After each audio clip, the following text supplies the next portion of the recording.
All right, guys, give me 1 second.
All right, I'm here.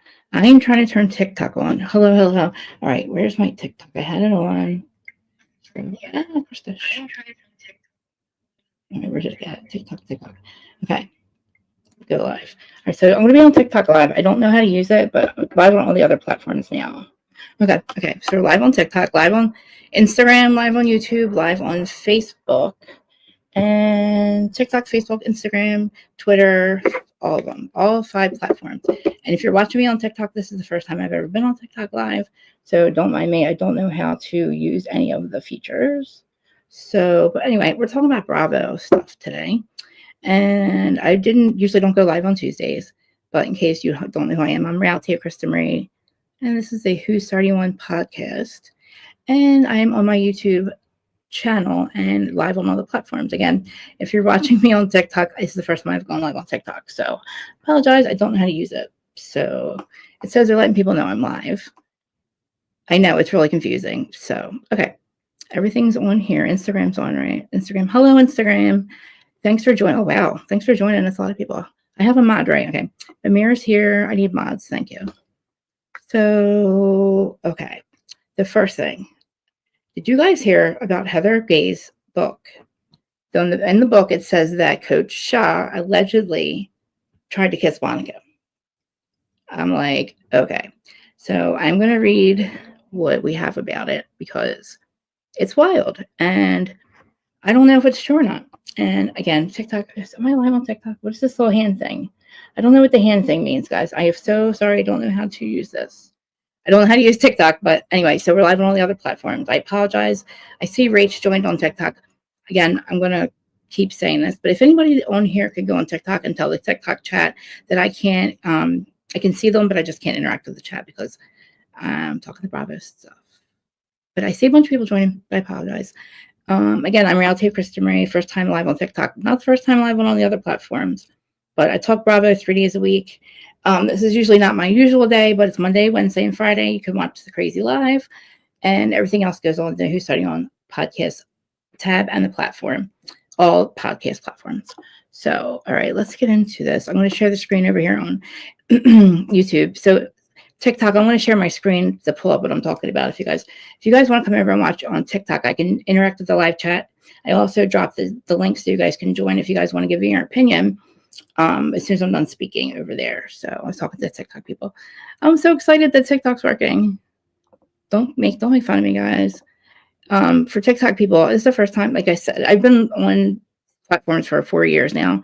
This is the first time I've gone live on any of them, and that's including TikTok. But okay, so this is what was in the book, Heather Gage's book. So this is Real Housewives of Salt Lake City. Oh, let me share my screen. Sorry, Real Housewives of Salt Lake City. I'm just sharing my notes so you can see it, but actually, no, I'll just read them to you. Salt Lake City. We're talking about Heather Gage allegedly saying, now this is I believe is a complete lie, that Coach Shah tried to hold up with Monica. So this is what she says. So season 5 of The Real Housewives of Salt Lake City is currently airing. Now some old tea is coming to the surface thanks to Heather Gage's upcoming book. Good time, girl. Anyway, she makes some pretty bold claims, but the boldest might be that Jen Shah's husband, Sharif, allegedly tried to kiss Monica Garcia. Both Monica and Sharif have issued responses. Here we go. Heather made news with her first book, Bad Mormon. Now the Real Housewives of Salt Lake City stars at it again with Good Time Girl, which is set to be released on December 3rd. She has a chapter called Receipts, Proof, Timeline, Screenshots. By the way, it's Heather Von Teese. I'll get into it TikTok. You guys are going to die when you hear this. She's definitely been Von Teesing for a long time. But that's a whole other show. They need to get her with that. So where she discusses Monica's falling out with Jen. The chapter also includes allegations of Jen's husband. U.S. Weekly has an exclusive excerpt from the forthcoming book. In the preview, Heather details Monica's working relationship with Jen. She discusses how Monica grew tired of not getting paid and receiving hand-me-down handbags and other forms of payment, including what? That didn't include money.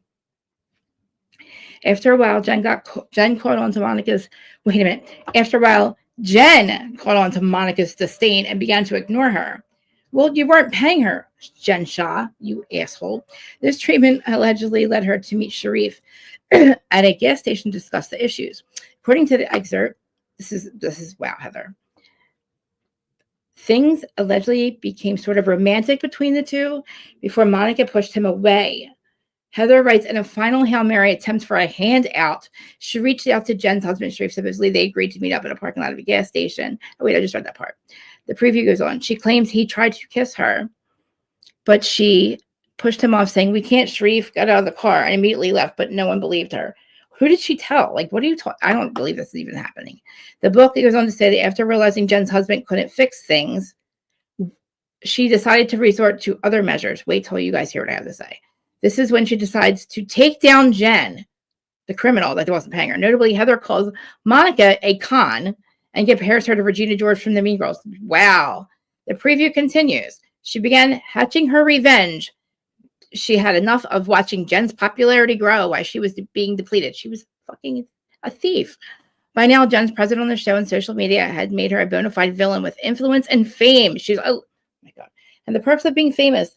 Then Jen wasn't either. She decided to expose her. She would take Jen Shah down and make her suffer. Wow. And this is how Von Teese began. Okay, hold on. Now I'm going to read the statements and I'm going to tell you what I think. Because Heather's got balls. Jen Shah is a criminal. Jen Shah was not paying her. Jen Shah went up to her, literally a single mother who she wasn't paying, who worked for her. No handouts. No handouts, Heather. It wasn't a handout. She deserved to get paid. She doesn't pay her and tries to get her to commit fraud. Okay, so really? So now Monica has issued a statement. According to her, it's truly sad and worrisome that Heather Gage is nothing else to write about than twisted and false allegations and a desperate attempt to try and tarnish the reputation of two families. Yeah, exactly. She goes on, the lies told about me by Heather continue to reach new lows. She should get her for defamation. And the only fantasies happening here are the ones she's concocting in her head, exactly, in her book. To clarify, I've never said anything. I never said Sharif Shah and I kissed, nor has there ever been anything romantically or physical between Sharif and I. To so carelessly write such untrue and damaging allegations in permanent ink at expense of others' financial gain is despicable and deplorable. There's a reason why former Housewives producer Carlos King dubbed Heather Gage the most dangerous housewife. Yeah, because here's Kitty Cat. Because she's not. Before I read your Sharif's statement, I'm talking to TikTok people and everybody else, all 5 platforms, 6 platforms.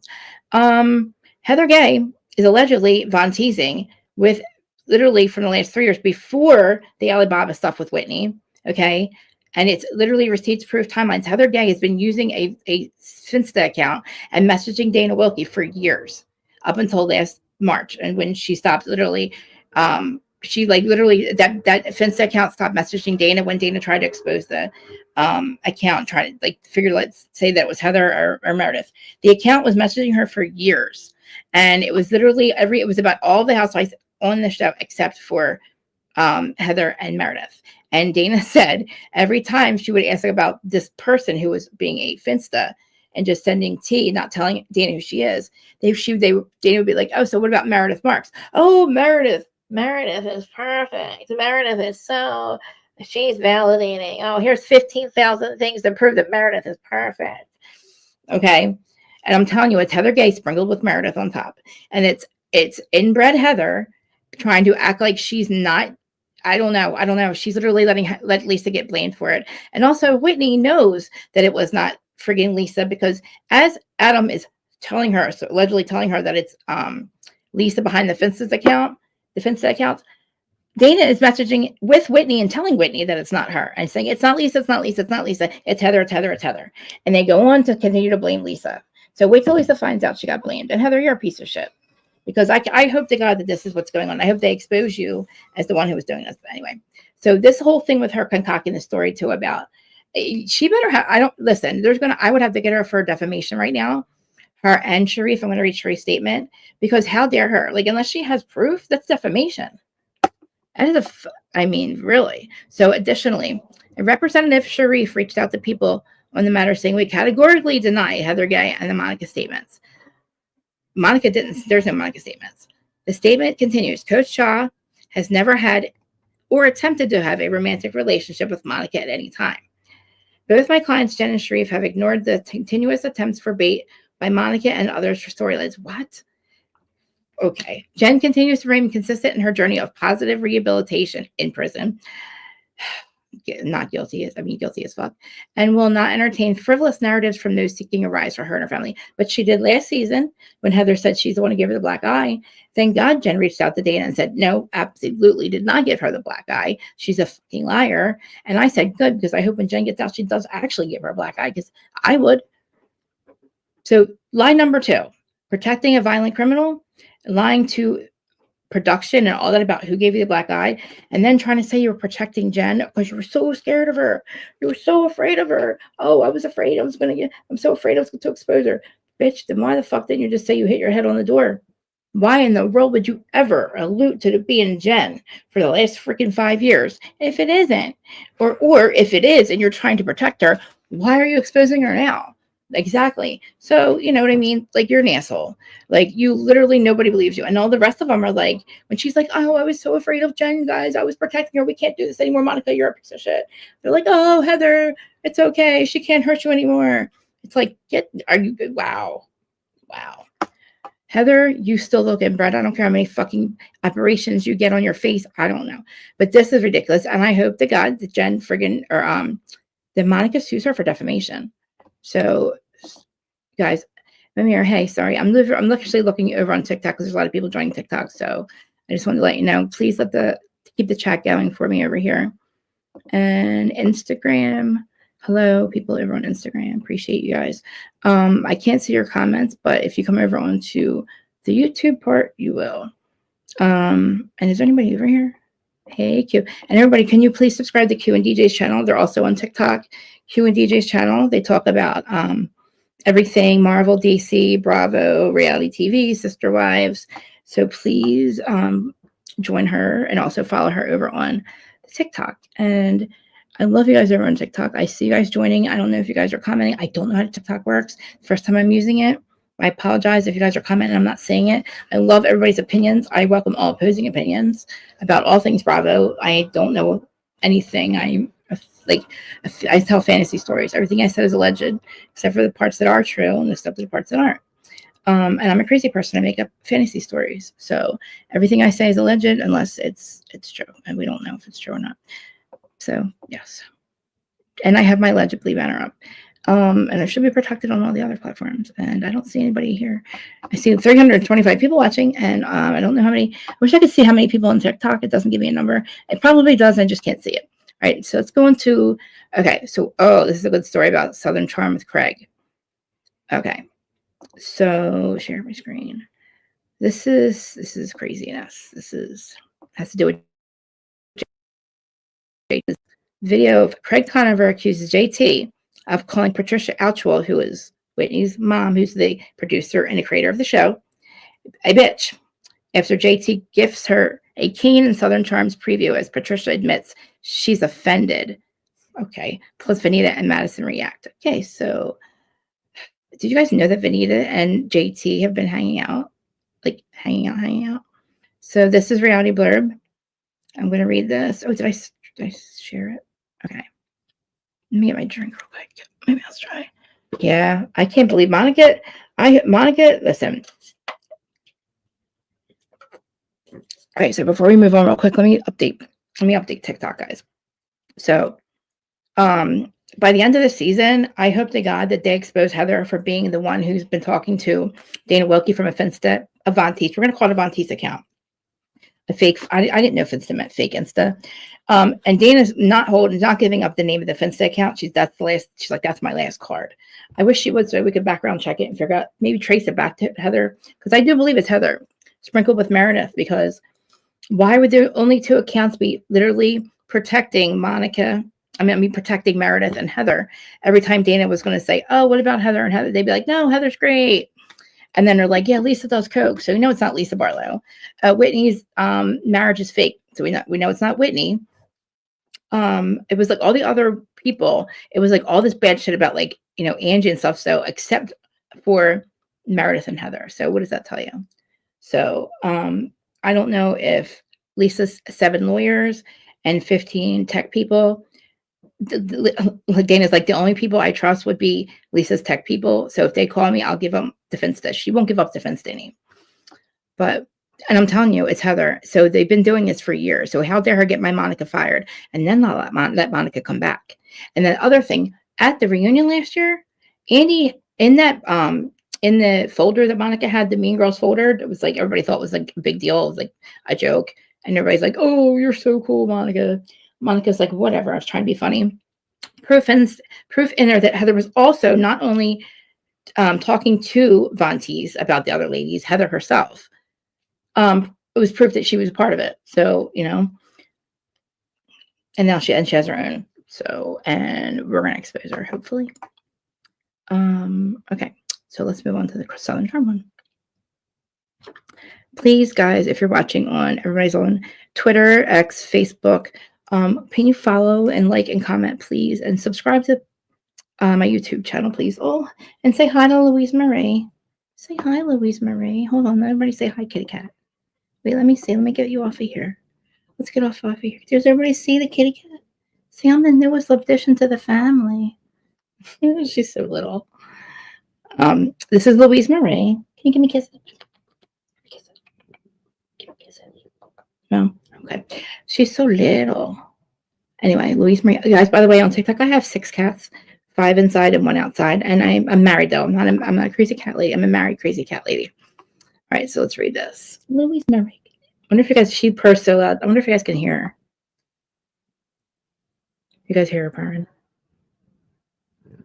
She purrs so loud. You're so cute. You're so cute, Mom. Let me put the camera down so they can see you a little better. Can you see her a little better? Let me see. Hold on. They can see her on TikTok. There you go. Say hi, Moms. We call her baby bears because she's a little baby bear. They call her my little baby bears.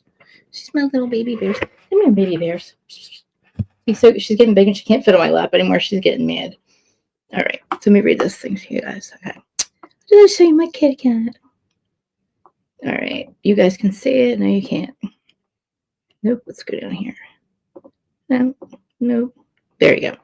Okay. So here we go. And TikTok. Okay. So this is about Southern Charm. So in a Southern Charm preview, I'll play the video. Craig Conover accuses JT Thomas of calling Patricia Altschul a bitch after JT gifted the 83-year-old a cane. In another clip, Vanita Aspen shared how she and JT grew closer. A recent trailer hinted at a romance vow between Vanita and JT, who joined the cast last season, but at the time, JT was heavily interested in Taylor and Green. He's also friends with Craig, though it now appears they are feuding. In a bizarre dinner scene, JT accuses Craig of lying. Wow. Craig, you lied and you offended Miss Patricia, said JT via Queens of Bravo on Instagram. So everybody follow the @Queens of Bravo, please. On Instagram. I didn't say that about her. Yes, you did, Craig responded. You said she was a bitch of the cup when you handed her the cane. You said she was bitch of a, I don't know what that means. Later in the scene, newbie Sally Carson stood up from her chair and said, I swear to God, I'm going to hit him. Well, then fucking answer this, Whitney Souther-Smith eventually yelled. I did last night and I got handedly shut down, said Rodrigo Reyes. Did you say the word of it? What the fuck is happening? I'm so confused. We're going on and on and on. We're like, okay. I did last night and I got handedly shut down, said Rodrigo. Did you say the word affair? Madison LaCroix asked. You just sat there quiet as church mouse shepherd. I don't know what they're talking about. Don't dare compare the two. Austin, I want to fuck you and stormed out. Craig said fuck you and stormed out. In another scene, JT, I don't know, this is okay. I'm going to play the thing. In another scene, JT gifted Patricia a cane. This offended Patricia, who said she didn't need it, and she eventually walked away from it. Wow, what a bitch. She later told Rodriguez she felt like telling JT to take the cane. Shut up. What a bitch. That's a gift. Doesn't she use canes? All right, well, here we go. All right, so I'm going to play the thing. I'm going to have to probably stop it every 10 seconds, but here's the scene. Is it playing? Play, Moms. Oh. Okay, what's next? Here's a more. Okay, wait. What happened? What the hell? I'm so excited for this season. Wow, I didn't know this part. Okay, hold on. Where are we at? No. Back to where we were at. All right, we were there. Okay.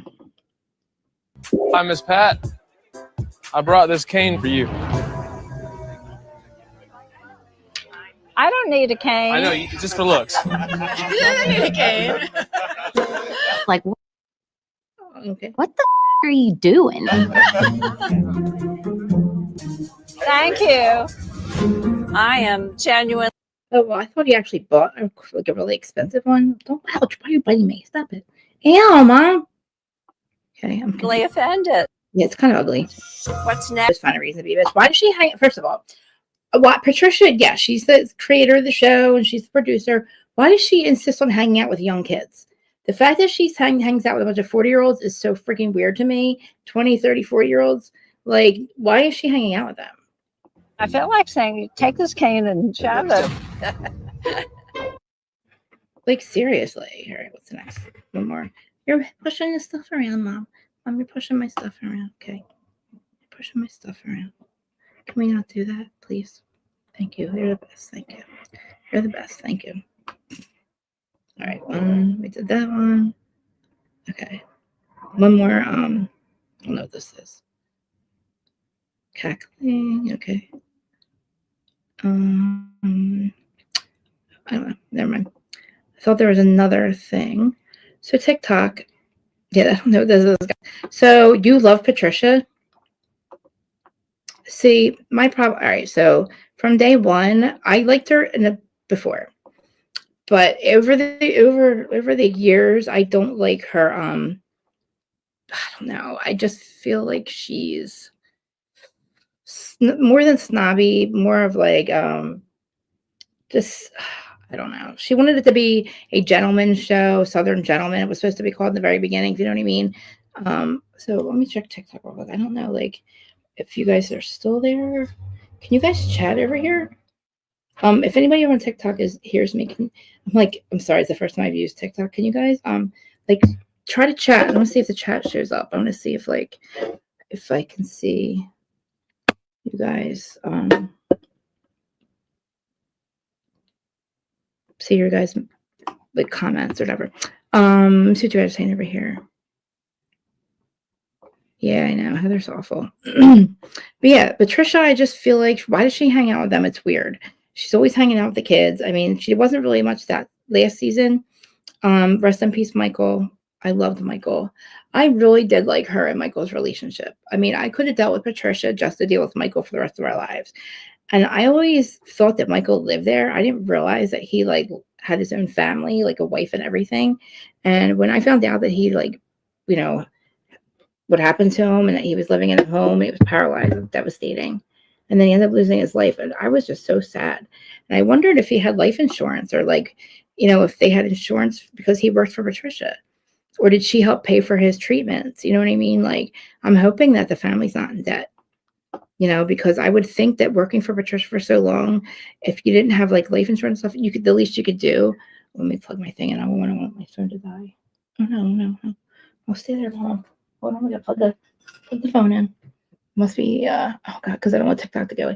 Like, I'm so excited that I'm using TikTok live. Again, I apologize if I'm not seeing any comments. I don't know how to use TikTok live. It's the first time. So let's just leave it right there. Okay. Yeah. Oh, there's my dad. I was wondering where my dad was.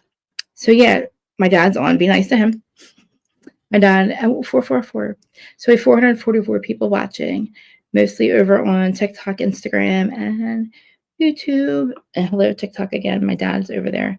So again, if you guys try to comment, I want to see if I can see your guys' comments over there. It's the first time I've ever seen that. So, all right. So that's that.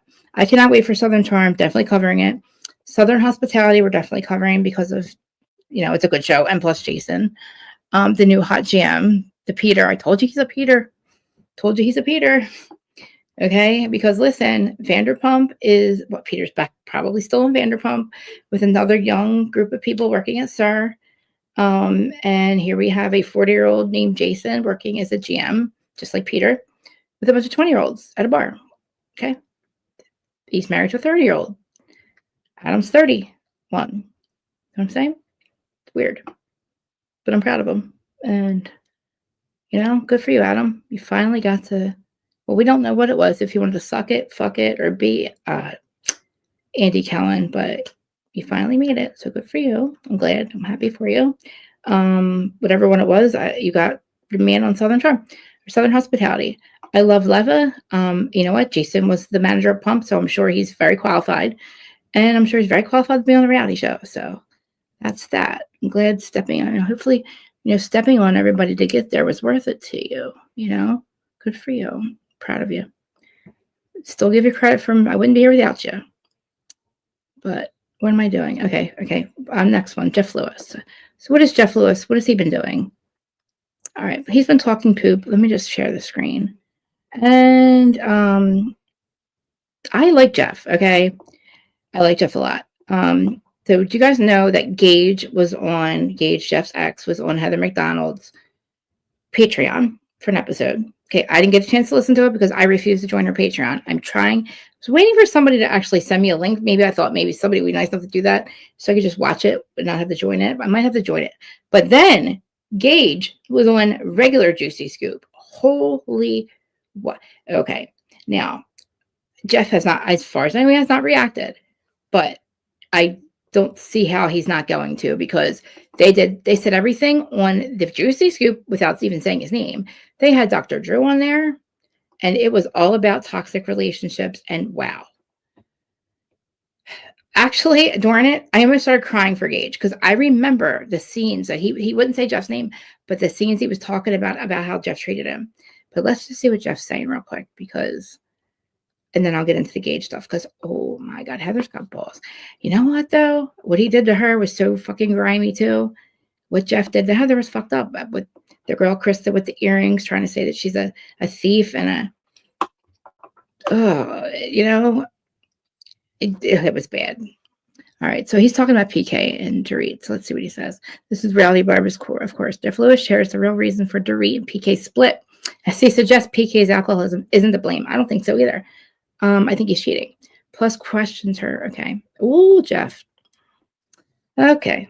Jeff appeared on the Nick Viles podcast. Oh, this was fun. On the Nick Viles podcast earlier this week, where he offered some insider information on Dorit and PK.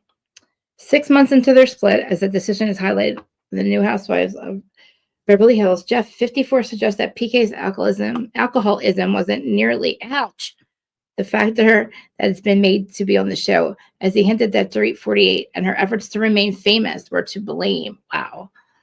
Well, you know what? When you're on the show, I mean, you would do a lot to stay on the show, right? I mean, it's not really being famous. 6 months and blah, blah, blah. Okay, we read that part. Sorry, guys. Ow! You're hurting me. Thank you. Okay. I'm a little bit team PK. And I'll tell you why, because I have insider information he began to say on the Nick Viles podcast via Reality Ashley on Instagram. So we're going through Reality Ashley through Reality Blurb to me.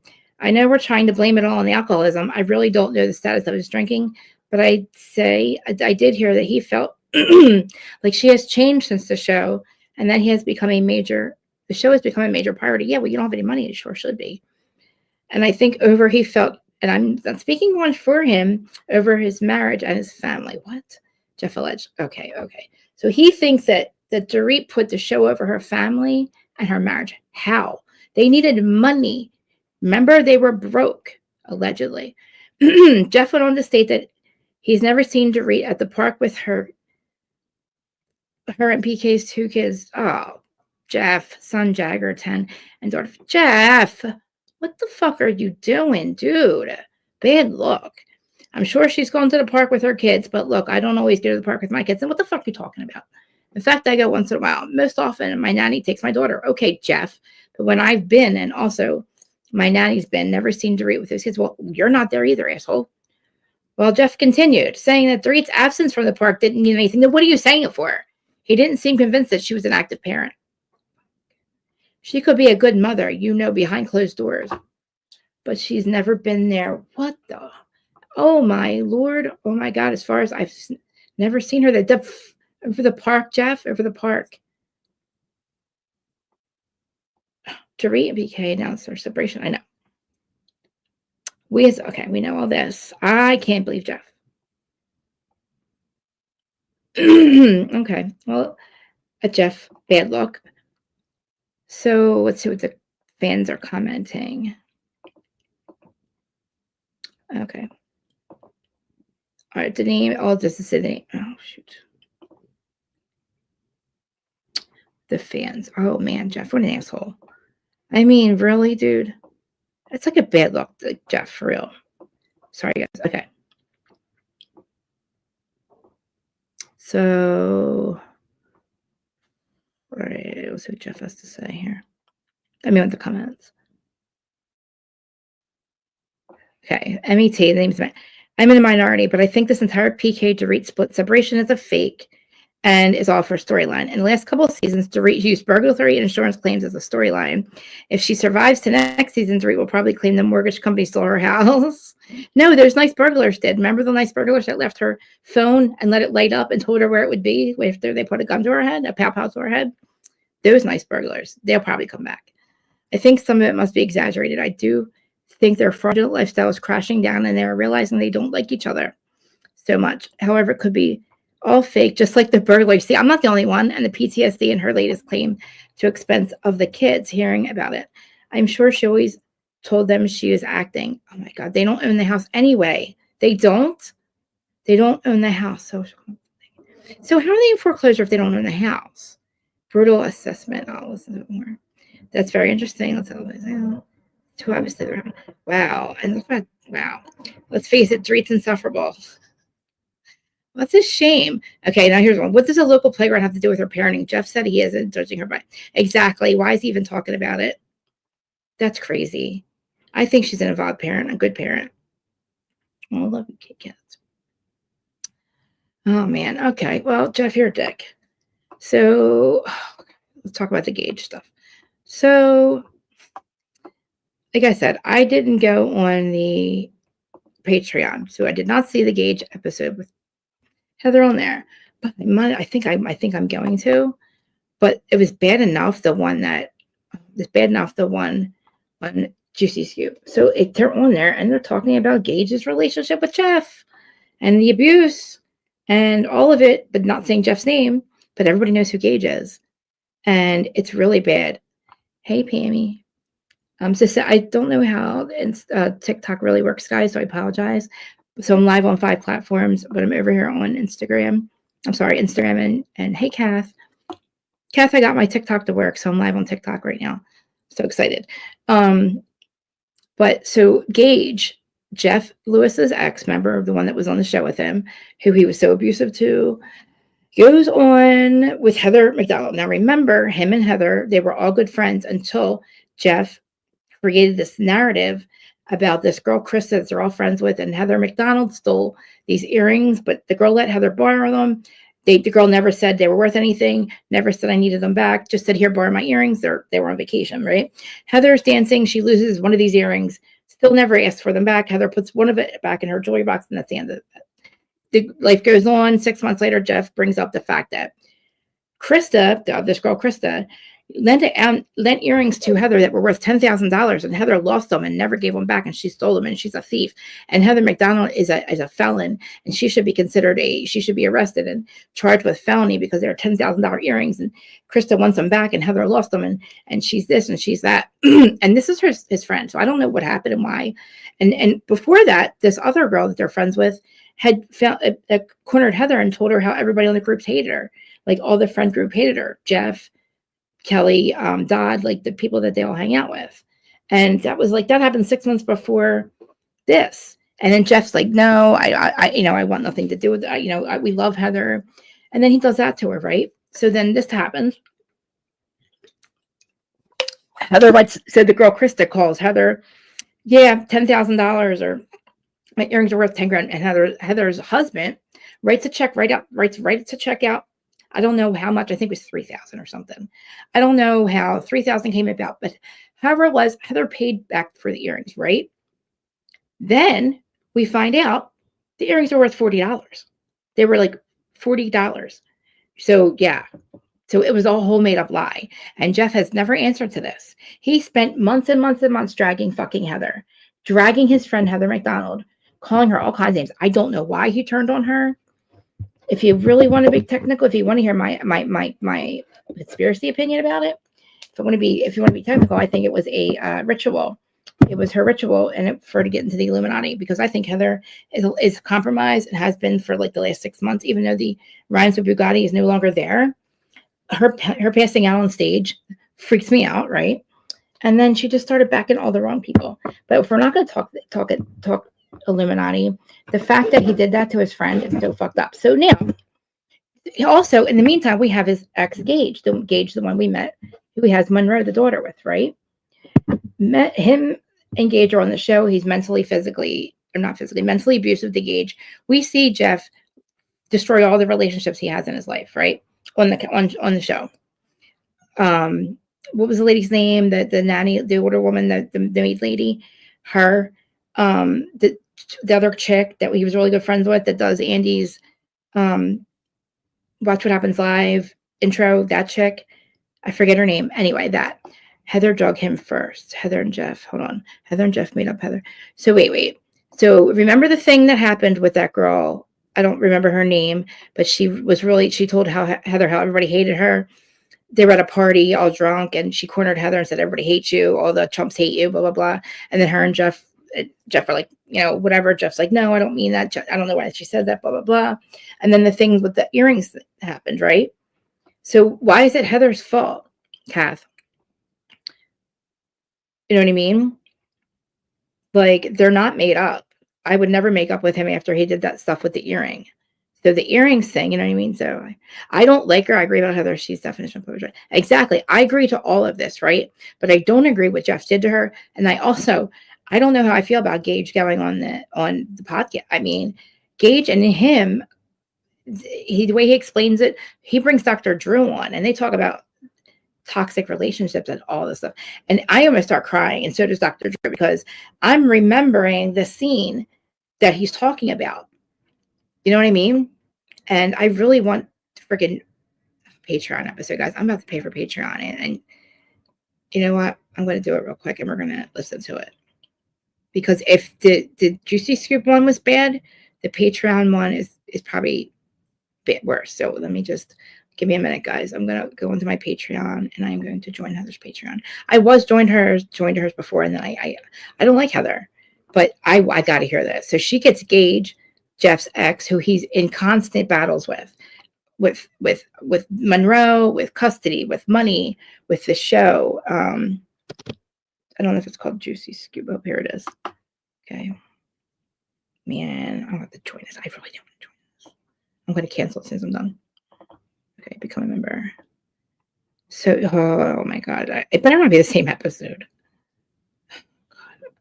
How do I just see? I want to.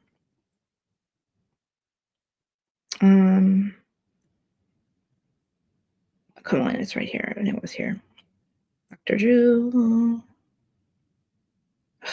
Okay, join online. Dr. Drew Pinsky and Gage Edward. Okay, $5 a month. All right.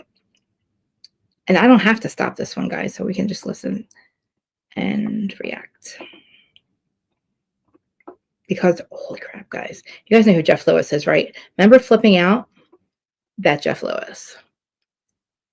Okay, so let me share it.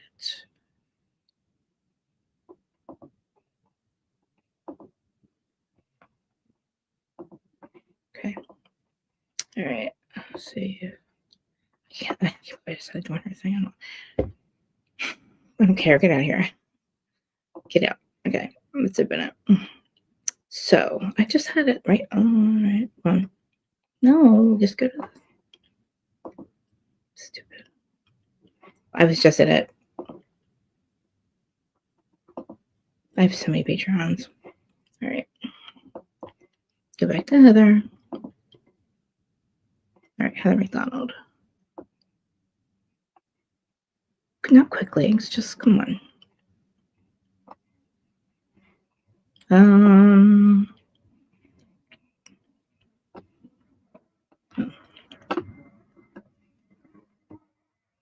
Okay.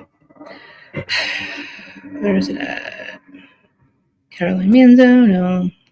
The Rory, I mean, she's got, okay, here we go. Hello and welcome to Juicy Scoop. Well, this is going to be a real juicy one. It's something that we've talked a lot about on the show. You hear a lot of people talk about narcissism. I know TikTok can hear it. Can you guys hear over here, Kath? Tell me real quick if you guys hear it or not. Remember Sarah? I know. I remember that we did the Sarah from Texas too. The one's obsessed with him. I hope you guys can hear it. So, all right. And how many people are narcissistic? We hear they talk about it on reality shows everywhere, and also how hard it might be if you are co-parenting with who you believe might have be a narcissist or at least have. What about, all right, guys? What about Kath? What about what he did with the Krista thing with the earrings? You know what I mean? Many of the traits. So I am here with my friend of 15 years, Gage Edwards, who he is a father and he is, co-parenting, which anyone knows is never. I don't know. I don't think so because it's not on. I think it's just Bravo. I'm playing Heather's audio video. I don't know. I don't think so. Wait, I don't know if that's the same thing because I think we're allowed to play podcasts. I don't know. I mean, I pay for it. You know what I mean? Even the best situation, it's not necessarily easy. And then we're also here with my dear friend, Dr. Drew, who has the transcript, so we don't have to go through the whole has written a book on narcissism. That book came out about 15 years ago too, right? Yeah, about that. We saw it coming.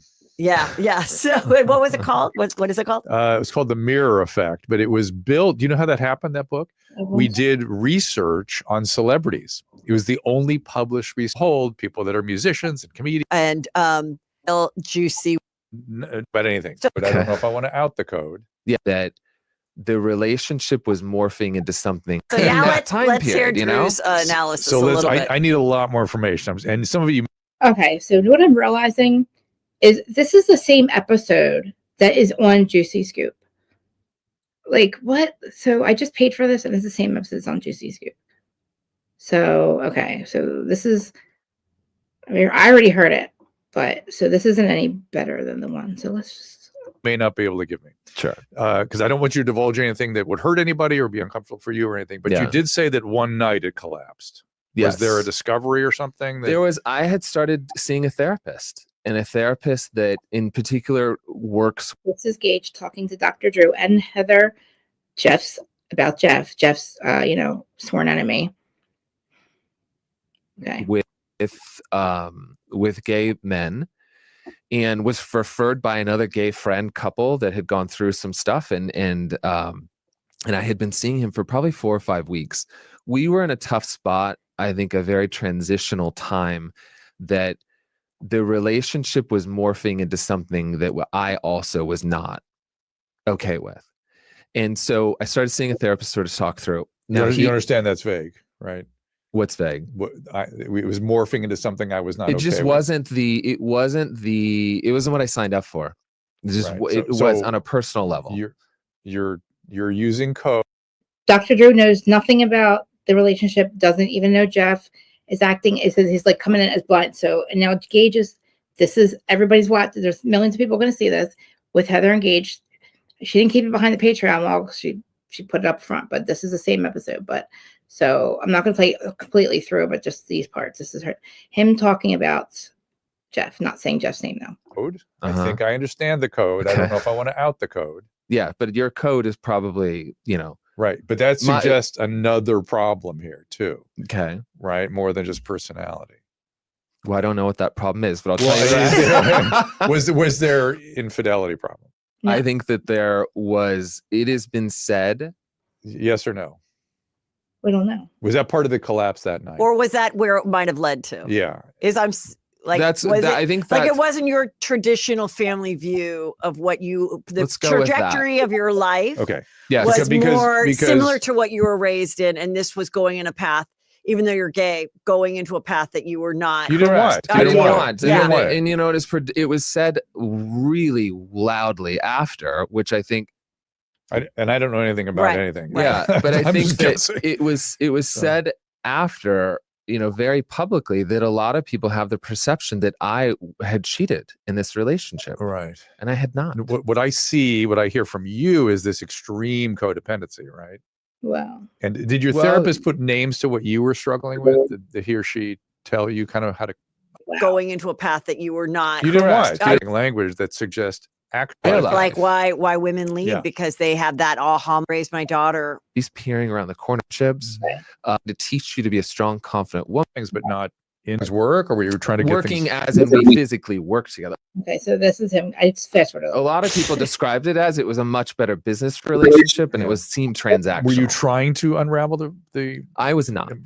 He was leaving. Gage did one. I felt like it was. That's I don't my want to out feeling. any stuff Yeah. here, but so what is it? So it's the sort of the mistreatment that we're talking about. Yeah, right? and I That's no the- longer felt, you know what it really was, is I no longer felt safe, and I no longer felt protected in the physical relationship of Yeah. it all.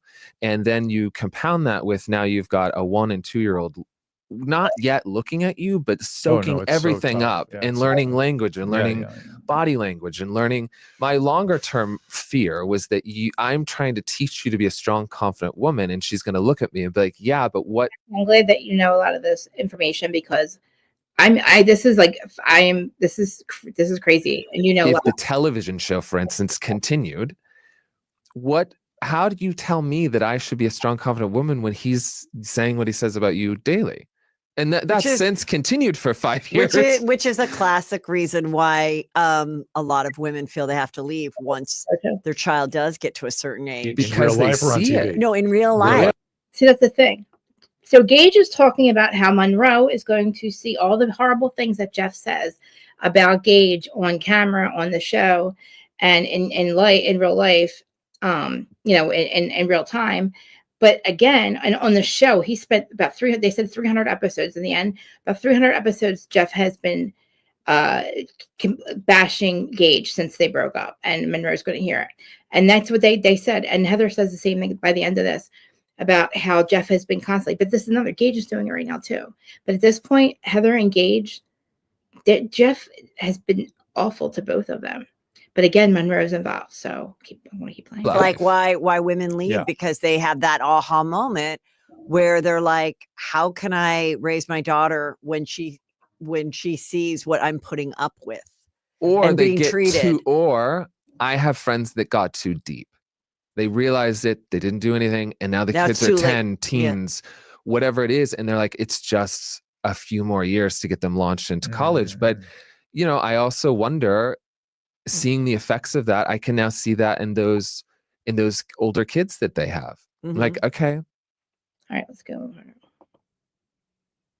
he's learning the social sort of at our house. Borderline sociopath, narcissist. I want you to be kind and respectful, because to me, the education part, unless you're a doctor or you're going to be an engineer, lawyer, your kindness and it's actual play dates at our house. This situation and that situation and all of the Use neglect a ton after the 70s. The 70s perpetrated all over the place. But similar to this situation and that situation and all of that over the time that we were together, Okay. it keeps going. And when you step back away from it, I'm watching it. I bring these things up again to open up the conversation to people that may be going through this, but not knowing it and not being aware, but also because there is our daughter in the middle of this too. And I'm wondering, and I'm starting to see ways that this is manifesting in her and some of her behavior that has become kind of interesting. Okay. So I think you sort of talked about triangles and chaos. And I think you're talking about splitting behaviors. this one's all good, this one's all bad, pit them against each Yes, other. yes. That's like I've watched that happen so that's many called times with a splitting lot of behaviors. people. But when you talk about splitting behaviors, can you give a hypothetical example? Because I don't really understand what you mean. It comes from, Mom, I want an ice cream. You go, no, you just had ice cream 3 hours ago. No more ice cream. Dad, Mom says I can have some ice cream. Is that okay? And by the way, she's really mad or something where we pits two of you against each other to get your way.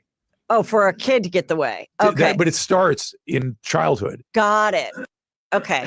Well, splitting is mom, dad, and in early in life, we kind of can see things as all good and all bad. Right. This is all good and all bad. Right. This is look at what's in social media today. People can see things as all it said using the case. Narcissistic rage is afoot. Especially now. I really thought what was my together. My daughter, Mackenzie, now 3 school uniforms. Narcissistic rage. It's still hard. Yeah. It still really is hard. And I almost feel like the old school way of, every weekend or every other weekend and Wednesday nights and things like that, is, I remember one of my friends, Jill Zarin, she said that they were supposed to share it like more like 50-50 with her daughter, who's now 32, Allie. And the husband said, I don't think this is working. Like, I think that she should, and to this day, the 3 of them all work together. And she's gotten remarried and blah, blah, and it's like, and one of my friends. I don't know that my mom had full narcissistic tendencies. But you made it work. People use. Yeah. And I obviously not aware of that at the time. And again, but as I go back to being 23, starting this relationship, this was sort of a larger than life personality that suddenly had an interest in me also. And so it fueled your narcissism. Not aware of that at the time. And again, but as you look back, idealize somebody in you. Jill Zarin, she said together kind of start your my role. Well, it's interesting because, when we think about it, we want to help other people see these things. That's something you could help folks with, because that's a really common thing. When you idealize somebody else, when you subjugate your own feeling states, when you deny what's actually happening, when you minimize, when you compartmentalize, these are all strategies that people use. Yeah. And I obviously I think Dr. Drew needs to watch the relationship a little bit better, because he's not understanding what Gage is saying. Not aware of that at the time. And again, but as I go back to being 23, starting this relationship, this was sort of a larger than life personality that suddenly had an interest in me also. And so it fueled your narcissism.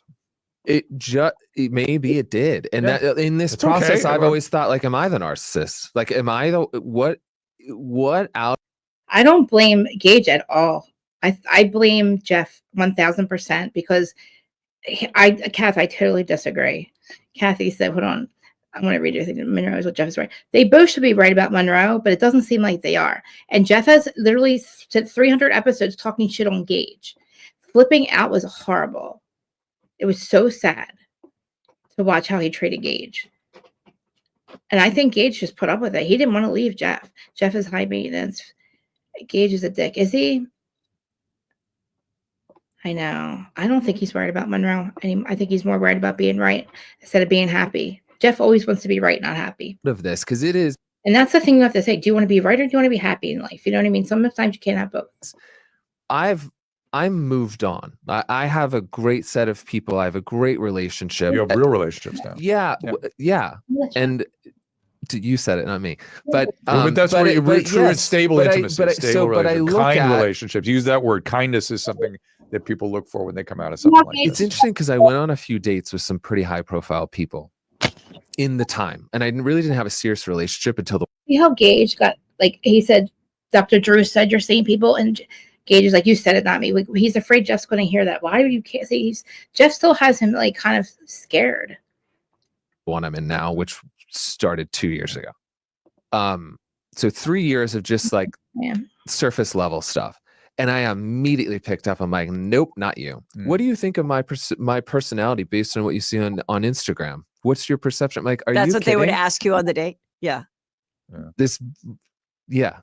I was like, You know why? Because it's like, why, Kath? Because it's like therapy. You know what I mean?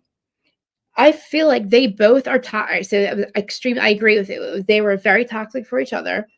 See now, this is what I like because I know that I'm not always right, and I know that my logic is sometimes not always right. So I love different perspectives. So Kathy says, okay, let me see. Gage is just as bad as Heather, and needs to shut the fuck up. Oh my God, Kath.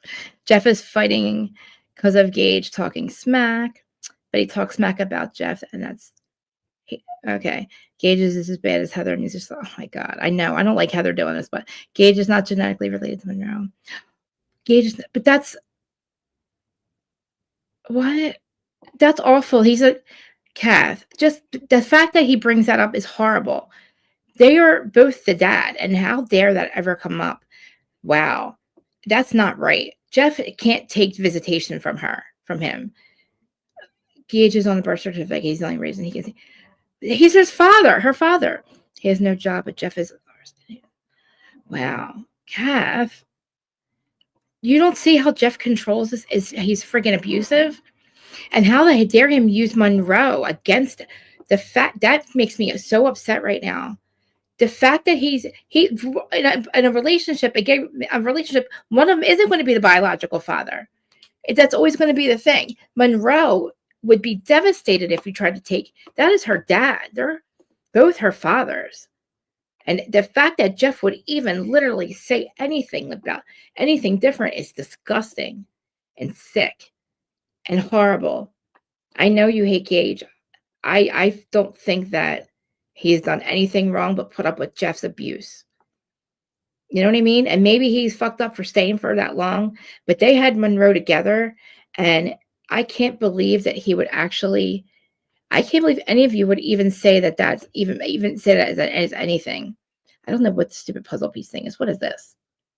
The hell is this shit? Okay.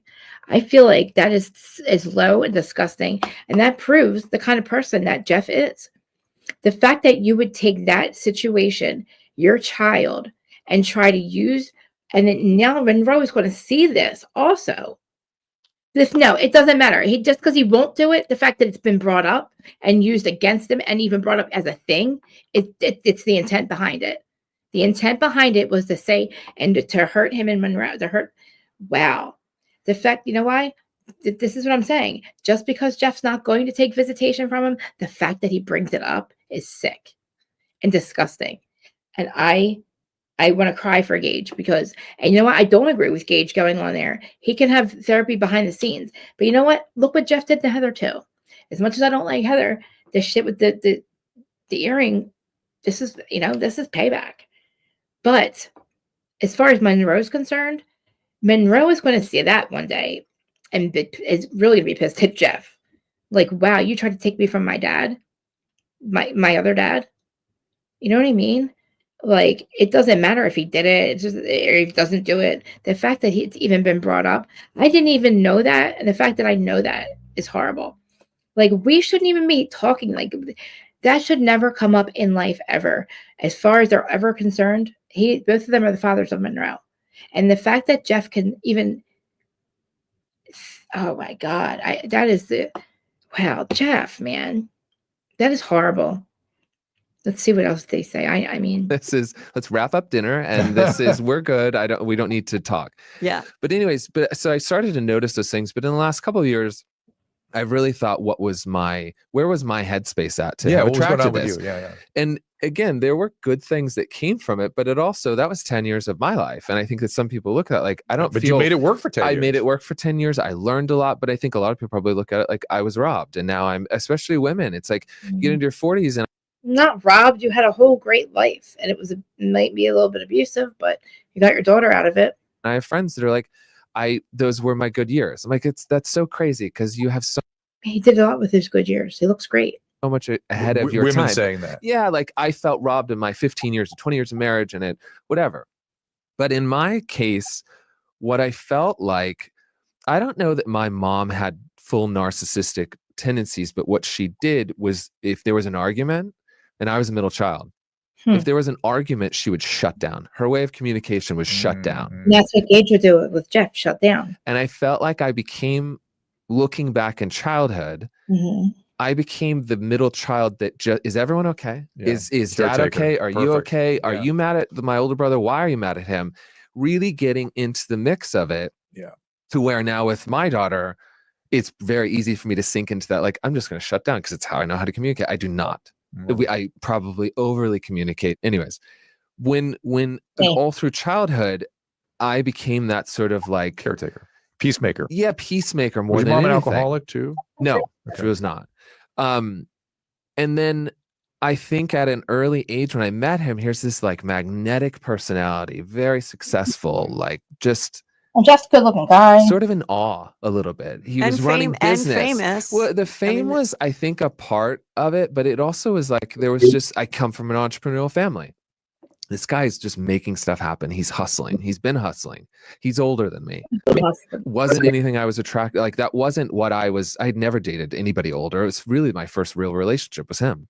Yeah. And so I realized that I felt like there was comfort because very quickly what happened, we moved in pretty quick. We were completely together, and what happened? Oh no. Oh crap. Shoot, I shut it down by mistake. All right. I see what you're saying, Kath. Again, TikTok people, thanks for being here. My God, where was I? Oh, Patreon. I don't know what just happened. I mean to shut that down. Hold on. So yeah, listen, we don't have to finish going through. Actually, you know what? I won't go finish going through it, but that's basically what the whole hour is about. So I just joined stupid Patreon and she had the episode on Juicy Scoop. So she must not have got the reaction that she wanted out of Jeff. So she put it out in front of the paywall. Because originally this was behind the paywall, remember? So okay, so Gage started. Let me see what Kathy is like. Kathy disagrees with me completely about this, which I like. Okay. Okay, Gage definitely has rights. I agree. Gage is just as abusive. Is he, though? Give me an example of when Gage is abusive to Jeff. Jeff said he never. Okay, just because he said he never would, that's, of course, I'm saying they both talk smack and do anything. But see, that's the thing. I don't agree. I don't think that Gage starts it. I'm saying they both talk. Okay, I know. Now, I think what Gage does is he tries to figure out what's going on. I don't think he talks shit. And I don't think he's abusive to Jeff like Jeff is to him. Yeah. It's the point of it, though, Kath. It's the intent behind saying that Monroe's not his child. Yeah, Mimir, I hope you guys aren't back. Yeah. Like, Gage is trying to okay, so Gage was trying to not let Jeff see Monroe.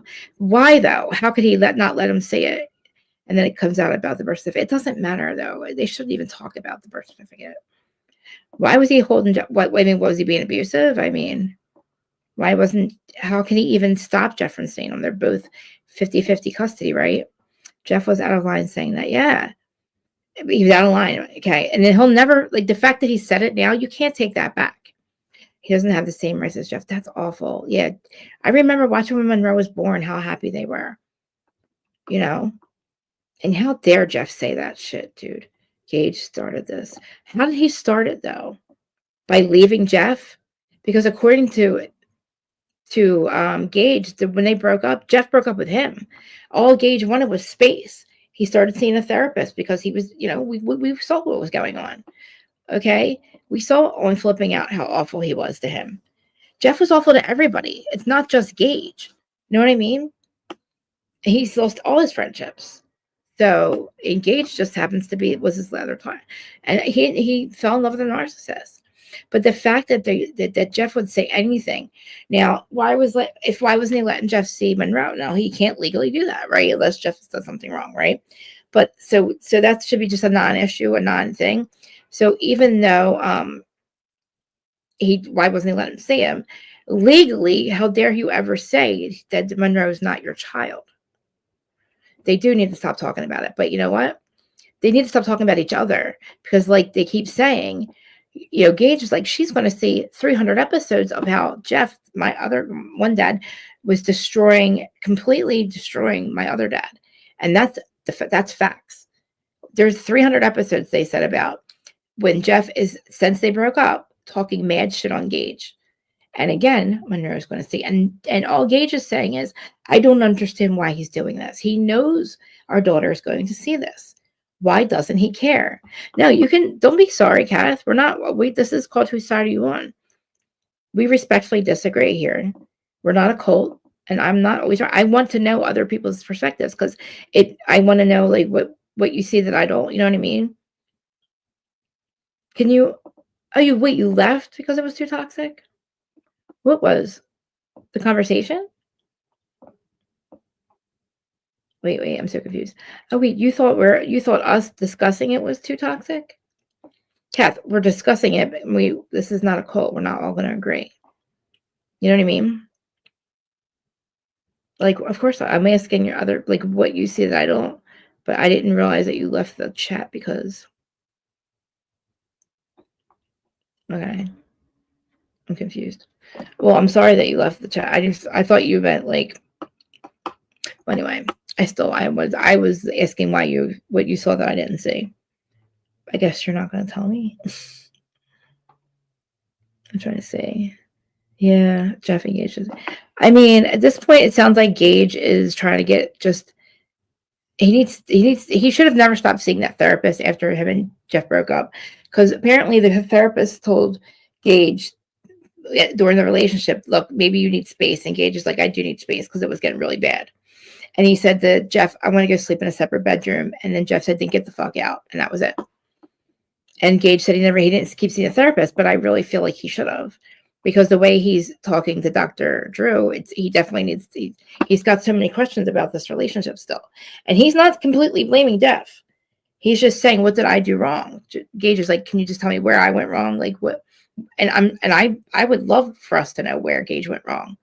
Can anybody tell me where Gage went wrong in this relationship with Jeff before they broke up? Tell me what Gage did to Jeff for Jeff to always be as mentally abusive and emotionally abusive as he was to Gage. And we saw him flipping out. And apparently after that, and on the show, on the Sirius XM radio show. And I want to know where, like, I'm curious, has anybody seen where Gage was that way to Jeff? You know what I mean? Except for getting, like, even now, he's not even talking shit. He's asking, like, opinions about, like, the relationship and how it's toxic and why. But I do agree with you that they should stop now because, again, Monroe's going to see enough. You know, she's going to see so much already with these two that I don't know. I think that maybe they should tell her when she gets a little, I think she's 8 now. And like a year or two, tell her not even to look it up because she's probably old enough that she has a phone. I would hate for her to watch flipping out. I mean, there's a scene in the car where Jeff says to Gage, you're worthless. What are you even here for? If you don't do it, then you're worthless. I don't need you. What are you here for? If it's something like what if you can't do this, then what? Like, what are you even good? What are you good for? When he was dead ass serious, tell you, and he was saying to Gage that he was worthless for something. You know, like if you couldn't do this, then what are you like? What's your point in being here? Something like that. And it was one of the part like that stuck out to me, but also I guess stuck out to him because he's asking Dr. Drew about the scene.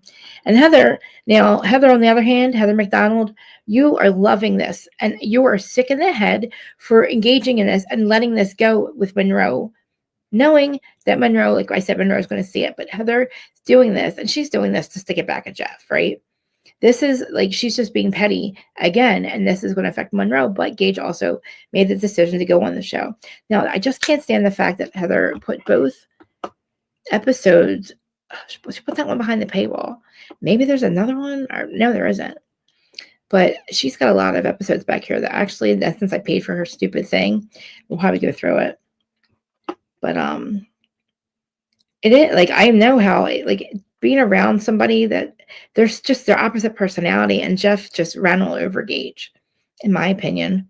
I don't remember a time ever that Gage was nasty back to Jeff, honestly. It's crazy. I can't even, honestly, I'm asking if you, I don't know.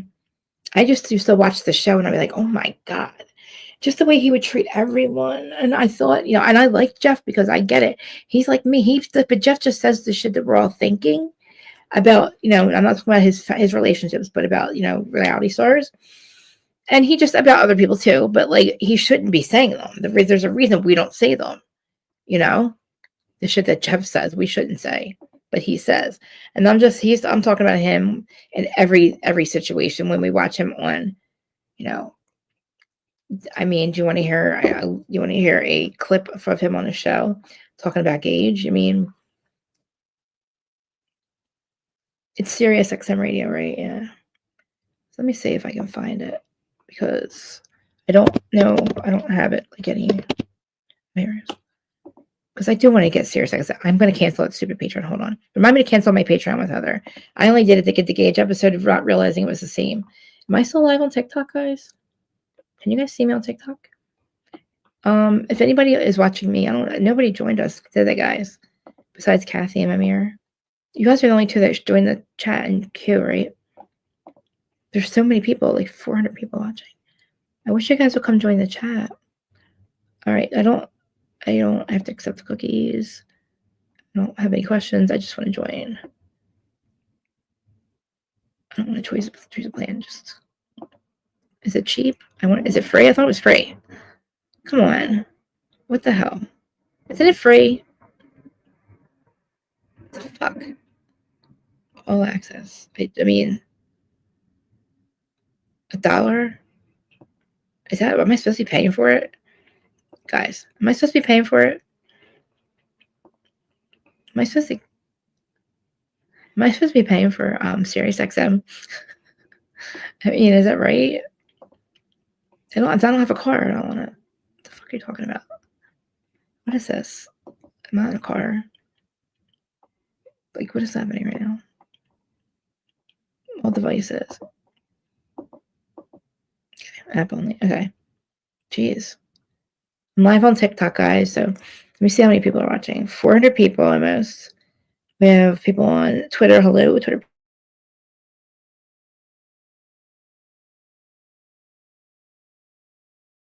TikTok, Instagram, Facebook. Hey, Dad. And TikTok. I said all that right. And Instagram. Sorry, I said all that. 400 people altogether. Okay, serious. I just want to listen to see because I don't think he's reacted to this yet. Come on, I don't want to do that. Really, let's do this. Oh man, I can't type. I should just do it on my phone, but I don't want to get off my. Hello, TikTok people. First time ever being live on TikTok, and I don't know if people are even still there or they're messaging. I mean, I'm sorry, or commenting, or I don't know. There's a bunch of like weird things going on, like roses and stuff. I don't know what that means. Sorry if I haven't like reacted to you guys. I don't know what's happening over there on TikTok. Just see a bunch of people joining, and I keep saying hi to people like with the hi button. And I keep coming back. It's not restricted. I don't know if it says. Okay, continue. Come on, your password. What? Huh? Who cares? Okay. The same password I've always had. Come on. All right. Okay, I'm in. All right, where's Jeff? Jeff Lewis. Because I do like Jeff. Huh? Come on, man. I don't want to do all that. I have to do my payment now. Come on. No. Oh, you know what? What happened to? All right, so why I'm doing this? What happened to the chick? Remember the girl he was really good friends with that does Andy Watch What Happens Live thing? You know, the intro song. What's her name? I forget. Is Jeff still friends with her?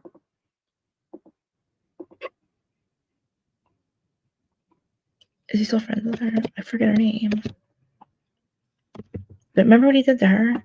And how do you guys explain that? I mean, the stuff with the earrings.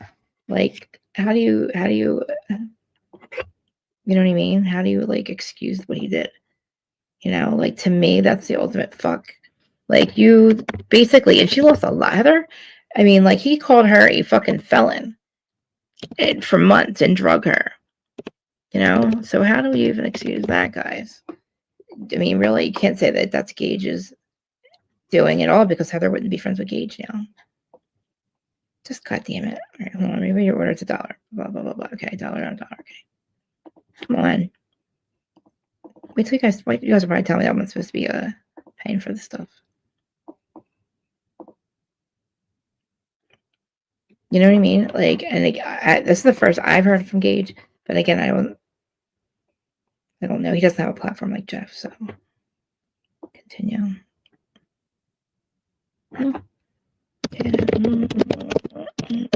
Okay. start listening. All right, I'm going to share. I'll screen share with you guys. Hold on. You still there? Thanks everybody that's joining everywhere, TikTok. And again, sorry, keep repeating it because I keep seeing new people on TikTok. I never did TikTok live before. I'm live on 5 platforms and I go through StreamYard. So I'm literally over here and I can only see the chat on through YouTube. So Jeff Lewis. So there he is. Okay. Jeff Lewis. All right. Latest episodes. So can we see them? Like who's on there? All right. Let's see. I mean, I flip back and forth. I heard Jeff side Heather. Okay. Yeah. Wait. Hold on. I'm going to ask you about that, Heather. Oh yeah. Now, did you hear what I said about the earring stuff? Kathy, you're still my bestie. We're not a cult. But like, you know what I mean? Like, what about hey Larja? What about what he did with the earring? You know what I mean? What cat fight? It was a cat fight. You're freezing. Yeah. See, Jeff, I mean, I know. I wish more people were joining. But we got Larja. We're talking about Jeff Lewis and how Gage went on Heather McDonald's podcast a couple days ago. And first he did a Patreon with her. I guess she didn't get the reaction out of Jeff she wanted. So then she released it on the Juicy Scoop. And it was all about Jeff. But apparently Jeff has been talking shit on Gage since they broke up. And Monica smashing Gage. Listen, Heather Gay alleges this. Let me drop the link for you. Just in case you want to call in. We're live on TikTok too, by the way. Like I can actually see it this time. Is this gonna? Where's the? Come on. Copy. I want to make that one. Let me just invite you. Invite you in case you want to come over here. We respectfully disagree here, Kath. I know. I was like, all these people watching. Where's my large at? So yeah, I don't know what Jeff's was on his episodes. I wish I could see ahead of time. I don't think he's reacted to it, but yeah. Let me see. Let me just play. This is today.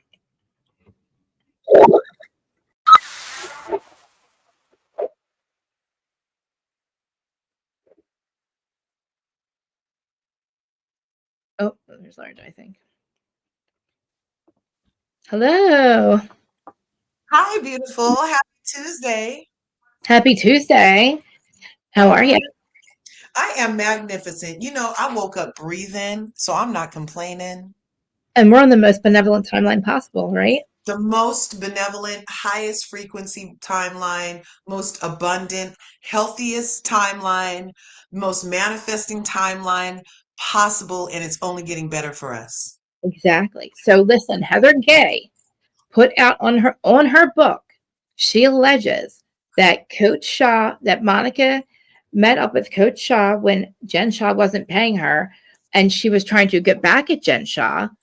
But you know, even though Jen Shah was the criminal who was not paying her as she was working for her, and allegedly she said she tried to kiss Coach Shah at a Wawa parking lot, and they kissed and then pushed each other off, said we can't do this, and left. And according to Heather, she did this to get back at Jen because she was jealous that Jen was becoming more famous. But mind you, she's committing a fucking fraud of the century. And we all know this. So why the fuck would Monica look up to Jen and be jealous of somebody who's committing a fraud? And you know what I mean?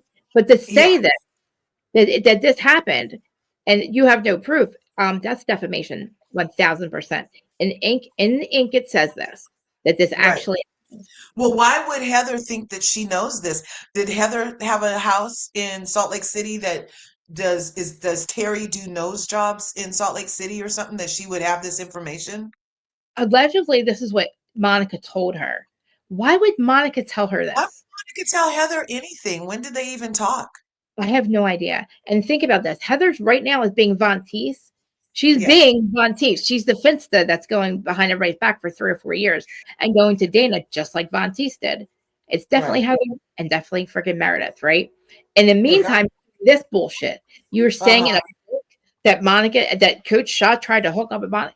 Like, are you out of your mind? And then trying to blame, like saying that somehow it's Monica's fault that this allegedly happened. If this happened, that Monica's jealous of Jen, and that she couldn't get with Coach Shah, or she couldn't get anything out of him and money, the pay that she was owed or whatever, because she's supposed to be paying her and she's not paying her, right? Finds out Jen's fraud, but she's going to go try to hook up with her husband, and she still wants the money. But that's when she created Von Teeth, because Shah shut her down. Coach Shah shut her down, and she couldn't get her payment out of Coach Shah, so she created the Von Teeth account, according to Heather. No way. That's what she says on the back in her book. Look, I'm inboxing Monica Garcia right now. Hello, beautiful. Yeah. Sorry, Heather's lying on you. Big time lying on her. And tell her how we've been Team Monica all along, and that she should have had me representing her this entire time, because she's been a victim of Jen Shah this entire time. She worked for somebody who didn't pay her. She's a single mother. Then she tries to ask her to commit fraud with her. Hey, you want to get paid? Here's $6 million. You want to make $6 million? Blah blah blah blah blah. Do this and do this. And Monica's like, what? Huh? Friend, hey friend, is this fraud? My boss asked me to do this. What do you think? Oh yeah, she's committing fraud. Get away from this chick. Okay, Monica's like, fuck, I'm not getting paid. She's committing fraud. I got to get away from her. But then of course she chases her down. Like all this shit that she did after that, I think Jen deserved it. She's trying to prove that Jen's a fraud, or she's trying to like out her. She's literally, the whole Von Teese thing was created by Jen Shah. You know what I mean? Like Monica's the victim of Jen Shah. You asked they commit fraud when you're committing fraud. And if Monica was a fraud, Heather, she would have said yes. Heather is a bigger fraud. Yes. I mean, even down to her whole bad Mormon shtick. She's totally still in the Book of Mormons. Who is she? Are you a Mormon or Whitney? At least Whitney is out of the book. That's how bad of a Mormon Whitney is. But Heather is still in the book. She's still a Mormon, exactly. But she's still Mormon too. She's just a bad Mormon. Mormon 2.0. The thing is, Heather thinks she's going to look inbred. She's making inbred decisions. Obviously, she can't think. She's Delulu brain. Like, what are you doing? You're listening to the showrunners. The showrunners are gassing her up, just like they did Monica. Remember last season? Yeah. Monica, don't say anything about Von Teese. It's okay. Heather, hold on to it so we get Monica in the end. It's the showrunners are doing this. Baskin Robbins, and Jeremiah Bullfrog. They're gassing Heather up right now. Heather, blah blah blah blah. Don't say the Von Teese. Don't say you're this. Go after this. You're the best. We're gonna, Oh, we're not gonna have Monica come back. Tell Whitney that. Blah. Go after Brownwind. Blah blah blah. Do all this, Heather. Showrunners, and at the end, whatever, Heather. You have the biggest dick in the room. Okay, Heather, I got the biggest dick in the room. Now I'm gonna treat everybody like shit. Meanwhile, I'm Von Teasing people. I'm letting Lisa take the blame, as Whitney is blaming Lisa this entire time. Lisa, it's you. And Lisa's like, no, it's not. Adam said it's you. Well, guess what, Whitney? We got proof that Dana told you during filming that it was not her. It is not Lisa. And you go back to film and say, Lisa, it's you. Go back talking to Dana. I think it's Heather. Hey, Lisa, it's you. Heather lets Lisa take the blame from episode after episode. So does Meredith. Also, after Meredith last season, when she was getting blamed for Von Teese, she didn't even deny it. She's like, they're like, you have a Finsta account. We know it's you. And Meredith's like, no, it's not. Chill, bro. Like, no, it's not. Right. Why is she so? But why are they saying that anyway? But it ended up not being her. But now it's definitely Heather sprinkled with Meredith, a little bit of Meredith, and some little bit of Tanisha. Again, because Tanisha still works for Heather. Tanisha and Meredith both have been messaging Dana. It's not me. I swear it's not me. Heather's the only one that hasn't gotten back to Dana and said it's not me. So again, Heather and Meredith were the only two people that account was defending wholeheartedly last season, because Dana's like, why? This about Meredith. No, Meredith's perfect. Here's 15,000 things proving Meredith's perfect. And Heather, she's perfect too. Here's another 15,000 personal things proving Heather is valid. You know what I mean? Yeah. It's like, okay, but Lisa does coke, so we know it's not Lisa.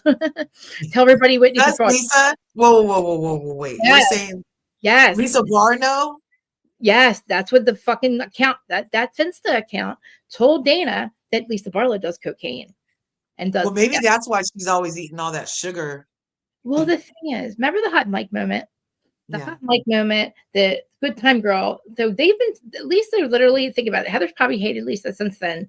Meredith hates her for the hot mic moment. So they're like, we're going to let her take the blame, but they don't know that they're caught.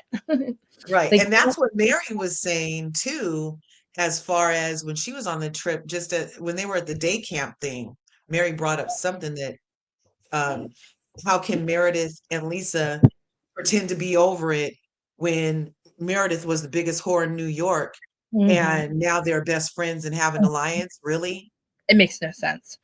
And remember, like it was all last season, it was so convenient for them to forgive Heather for protecting Jen Shah, the violent criminal, and lying during an investigation. Her black eye, she could have just said she hit her fucking eye on the door and never said a word after that. And she wouldn't have to protect Jen Shah and be scared of her the whole time. And but she alluded to being her this entire time and joked about it and thought that she was getting away with something and being cool. And I'm so cool about my black eye. But when it comes down to you needing it to be with a criminal investigation, and you're going to say, Jen did it. So you're literally now Jen did it. But you're so afraid of her. But why did you even say it doesn't make any sense, Heather? It makes no sense. You're so afraid of her. But why the fuck would you say it's her? You know what also doesn't make any sense, Krista, is why does Bravo keep letting these liar faces lie during investigations? And then, because there was an investigation when the black eye happened.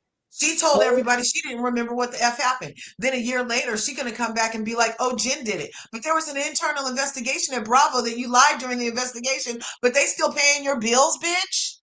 Yes. Why? And we don't know. We didn't know that Monica was Von Teese. A legal letter saying that she's Von Teese. She just said Monica Garcia, blah, blah, blah, blah, blah. All her last names is Von Teese. Jen Shah said, I don't want this girl hired on season 3. This is what she's doing to me. Bravo. Okay, Bravo takes the legal letter. And they know that now this girl, Monica. But as soon as Jen goes away, what do? Call up Monica. Oh, now you can join the show. But what about Von Teese? Don't worry about it, Monica. It's okay. Well, don't tell them. Okay, it's okay. We'll take care of it. Okay. So you don't want me to say anything, right? No, Monica, don't say anything. Okay, Bravo, I'll trust you. Come season, we have the perfect fucking housewife, Monica. We don't need her to fight with anybody. She has her own bag of shit. But what do? They do. Well, we know what they did because I didn't sleep for 2 days. Hello. You're Von Teese. Receipts, proof, timelines. Yeah. What the fuck are you talking about? No shit, she's Von Teese. We know this. Like, what do you mean? Come to find out you're doing the same damn thing, you asshole. Like, who do you think you are? It's the double standards for me.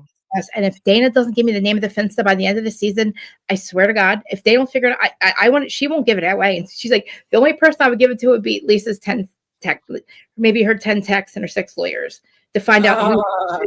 I said, please, let's run background checks on it or something. You know, I said, here, I'll give you my background check information, whatever that is, the info tracer. Just do it, run it, see if it comes back to, even if we trace it back to like an email or something, we can maybe trace that back to, I don't know. I'm pretty sure that that Heather's caught. I don't know.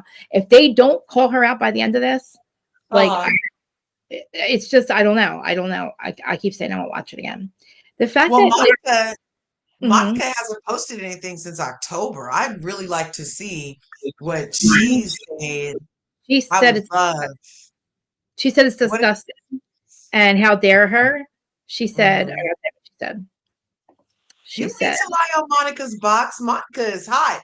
And wasn't she and her ex-husband kind of reconciling a little bit? That's she had that other boyfriend. And so I think it doesn't even feel like Coach Shah is on her radar. And I don't get that Monica would just go try to smash Coach Shah because she's not getting paid. So she's gonna get paid by screwing her man. That doesn't even make sense. Not at all. Not at all.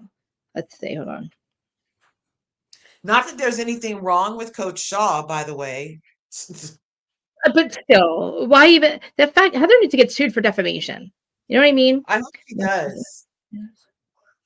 And I still believe Noella. Really? What did Noella say? I still believe Noella saw her push somebody. Yes. And I still believe that. And I think that's why they got rid of Noella, was because she wasn't scared of fancy pants with her stick in her butt. So I just tried to get that. So I didn't hear. Did you hear about this? Monica Ricci leaked a series of text messages exchanged with Lisa Barlow on her Instagram story, was accusing her former co-star of being involved in the fraud against Jen Shah. What? Oh. What? As Jen 51 sits in prison awaiting her December 2027 release date. Wow. That's not that far away. That's The not former, how is that 6 years? Hold on. Okay, well, never mind. The 40-year-old, put that on a side burner for a second. 40-year-old former Housewives of Salt Lake City cast member is attempting to incriminate Lisa, 49, for being in contact with prosecutors, but also accusing her of performative outrage and suggesting she wasn't in the dark about Jen's wrongdoings. Okay. Lisa, did you send this to prosecutors? Lisa asked any text as Monica revealed Jen had received 6.5 years. Okay. That's it. Lisa replied. Then after Monica confirmed sentence, Lisa said, Jen doesn't think she has the victims. What is this about, Monica? Oh, no. Monica proceeded to inform Lisa that she sent something to the prosecutors, as Lisa twice texted, "It's insane," along with sharing of the Monica posted a message. "We're not going to keep pretending like you wasn't all in the mess too. I've been taking all the blame." I mean, I don't think any of them knew what Jen was doing or were involved in it at all. I think Jen just had, what's his name involved? Stubert Chains. Okay, dragging me in every interview. They're still fighting about shit. Oh, what was that? The text? Go back up a little, Yeah, please. where is it at? Hold on. Okay. Oh, there they are. Yeah. Can I make that bigger? Did you send the prosecutors? I sent it to prosecutors. Lisa B. It's insane. I'm listening to the news. I'm in shock. It's insane. We're going to get this thing. Wow. The messages were exchanged in a month before. Okay. Huh. Wow. And they were screaming at Monica, saying Monica was all involved in Jen's thing. Yeah. Monica, this is from everyone's and they're still talking to Jen. Did you know, oh my God, Heather, I'm sorry, Heather. Lisa just yeah, Jen called me the other day from prison. She's doing great. Yeah, and that's weird. Monica, I don't feel like Monica put on airs at all. I feel like Monica came in as her authentic self. She didn't try to tell us she was anybody else. I'm not sure why Lisa would have said she came in pretending to be something that she wasn't. I feel like Lisa Barlow and her orange glaze and her wrinkles and her cankles are more the fraudsters than Monica ever could have been. Monica did not fraud. Monica wanted to commit fraud. She would have said yes to Jen. Let me drop the receipt of investigators' information. Jesus. Oh my God. See, these bitches are crazy, but you were right. That's why they don't want Monica back, because she knows all this. She knows all this, right. And the burn book had proof that Heather was part of Von Teese. They didn't let her do it. They didn't let her bring that out on the reunion. And I didn't know that. Okay. I kind of think Monica hasn't just blown up the spot yet because she wants in with Bravo again. So she's kind of playing nice with these hoes. Well, the thing is, they were going to have her back on, and these bitches said, Lisa and Heather said no because of this. Well, there's not a Heather or a Lisa in the title of Bravo, so I'm not sure how they would get so much say. I mean, is it whoever wears the most orange wins? I'm not sure. I don't know. Oh my God, let me plug my laptop in. Oh crap. Yeah, see, that's the thing. Why is she getting away with all this? This is insanity. The fact that I don't know, unless they plan on bringing her down at the end of this, you know what I mean? I'm saying, it's always going to be your turn eventually. Of course they're going to make it look good, right? So then the next season they'll take her down. That's just the way Bravo works. You know what I mean? Exactly. So it's kind of but then again, you're still I don't know, Monica. Why is my not turning on? Why is my thing on? So I don't know. I feel I don't know. Heather all of a sudden got a bunch of balls. You know what I mean? The way she was acting at Mary's dinner. Are you there? Oh no. I loved Mary's breakfast. I thought they were going to pick up there actually, but I they thought didn't. so. Yeah, I didn't think that breakfast was over at all. I feel like there was a lot more stuff that happened. I know. What, hold on, I'm trying to. My Mac, literally, my laptop's about to die. I don't know why it's not. Mercury's retrograde until the 15th. I know. Whenever, like my Wi-Fi Yeah. was. Why is it? My Wi-Fi, everything's buffering and spinning. I say the orange is blue, and somebody will say blue is the sky, and they'll be like, "Oh," but yeah. Yeah, this is not good. I had heard about this whole smashing thing, but I Yeah. didn't know what Heather Dubrow had to do with it.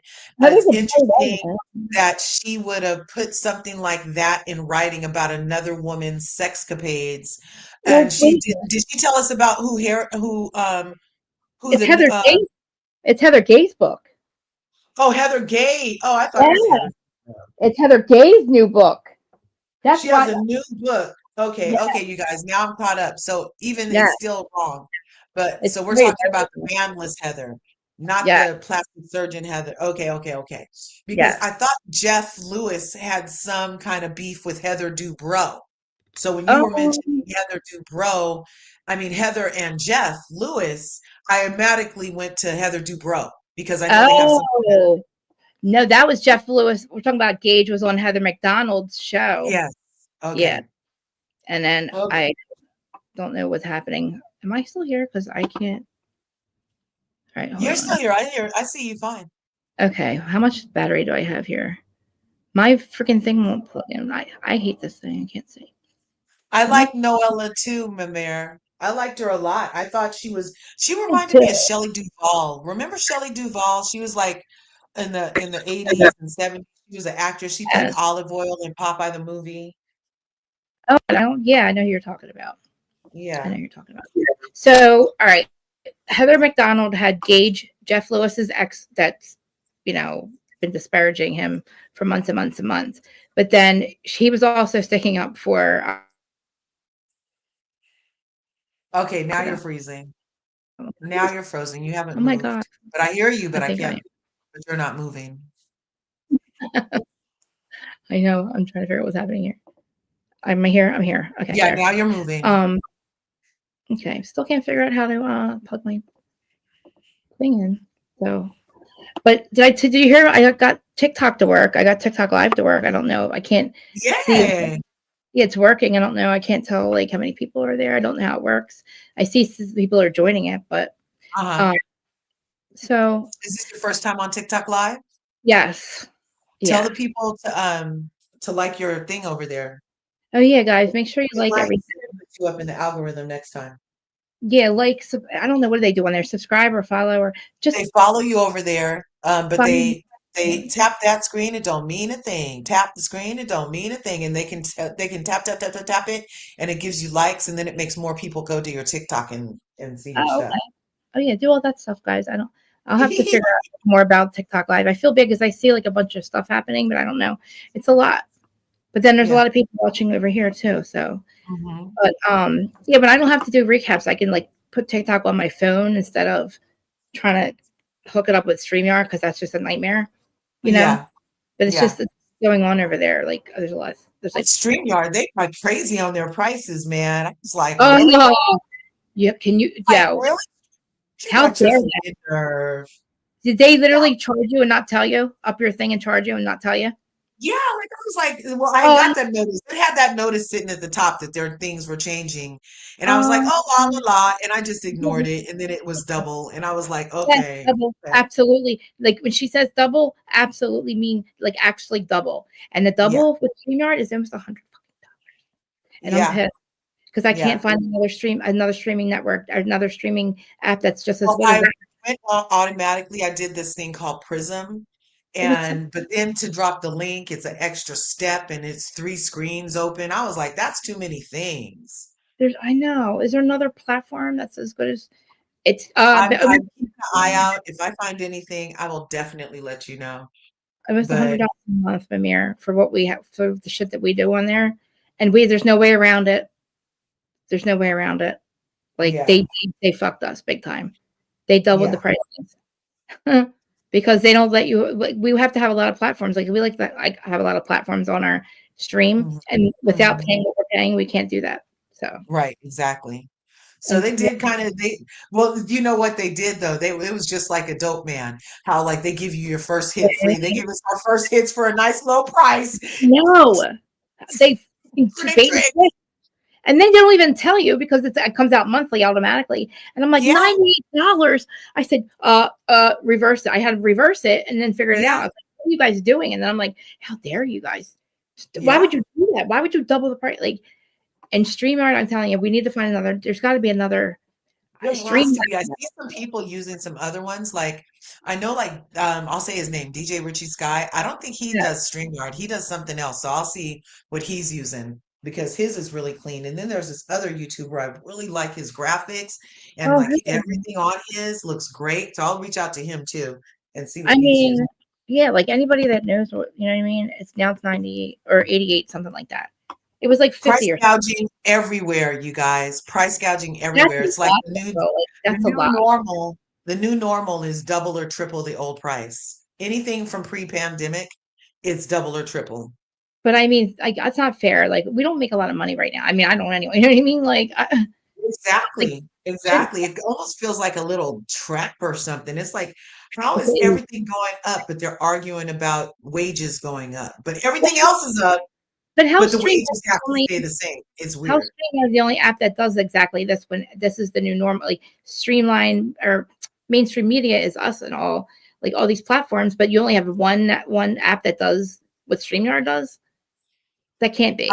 So far, that's the only one I found because there's Stream Labs, but it's outside. It's like an app, and then you have to connect the stuff. StreamYard really is the simplest. It really is the simplest. But why would they do this to us? They because it's the simplest and everybody was using it.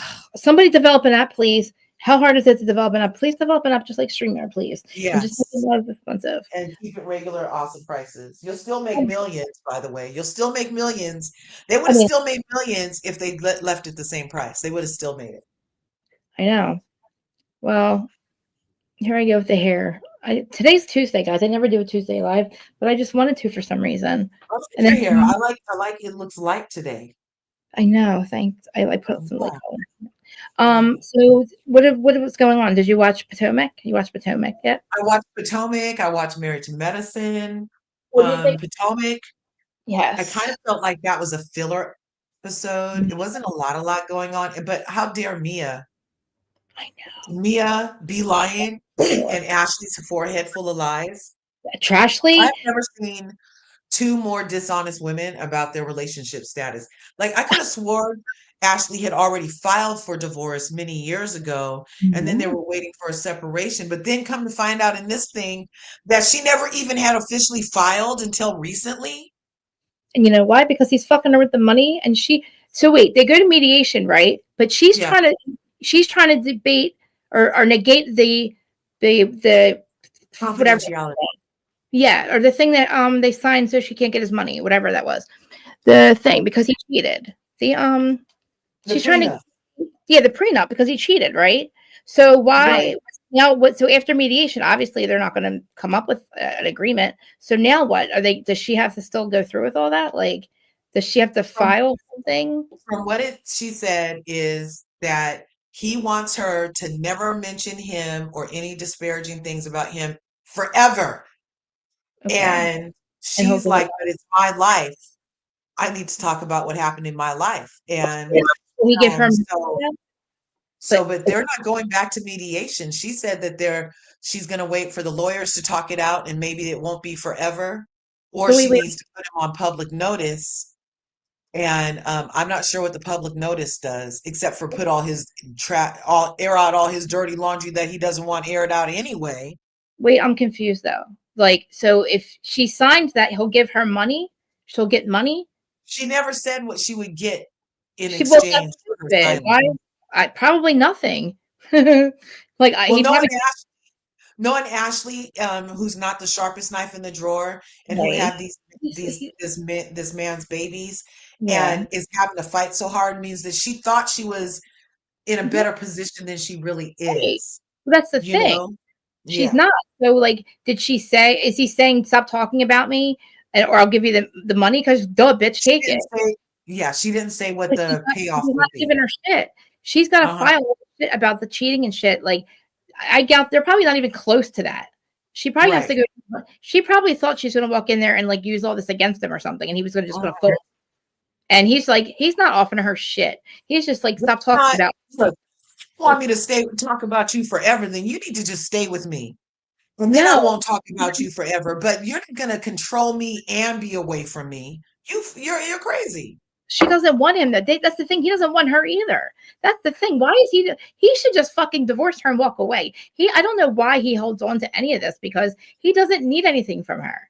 Why isn't he just divorced? He liked being her. Remember, Candace used to call her his concubine, and call Michael her overseer. That's kind of what is given right now. It's like the amount of control he's trying to exert over Trashley's life as an ex is still very invasive, you know?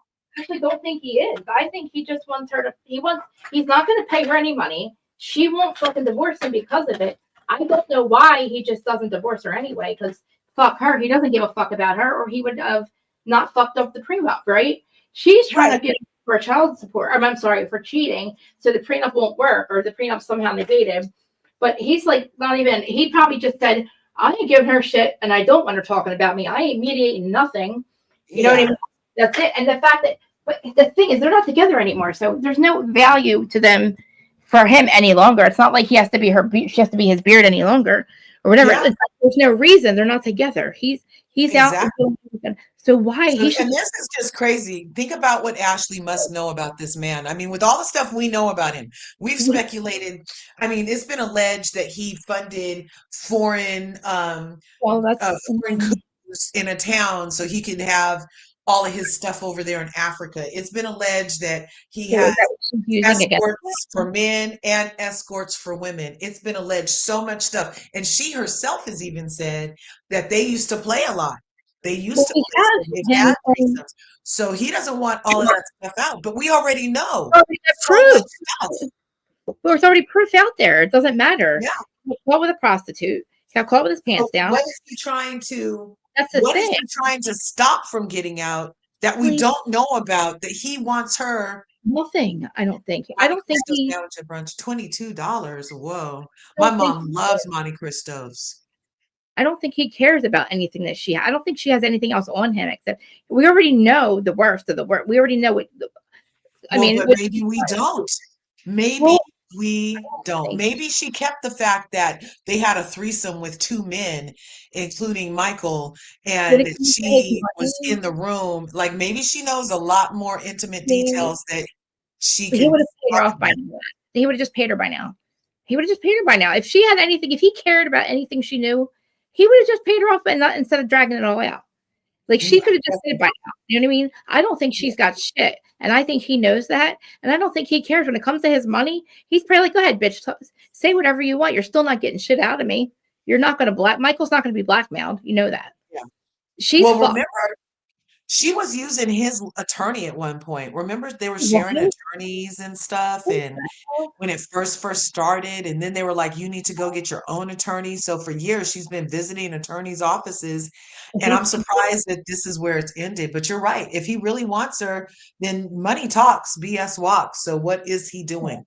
Like, why is he's probably just fucking letting, because he knows no matter what, he's not stupid. He's not going to she's not going to get any more out of her than the child support, right? She's trying to drag it out. She's now going against him after she was just rubbing his feet a couple months ago. I would go against them, write a tell-all book, and I would write a tell-all book on that fool and get all the money that he didn't give me. Like, she's still not going to get any money out of him because nobody cares. The thing is, she's the two kids. He's like, the more she fucks with him, the harder her life's going to be, because she's got to worry about that house. Like, apparently she can't afford that house without, I guess him paying for it. I don't know. And the house is in his name, right? Or his name's on it or something. The name of the I don't know. She got screwed on that too. Like, talking about putting it in the name of the business or LLC. Well, who owns the LLC? Ashley, if you don't own the LLC, then he can still do whatever he wants with the LLC. He's taken that house from her. No doubt. He said they don't even look at each other at this point. He's pissed.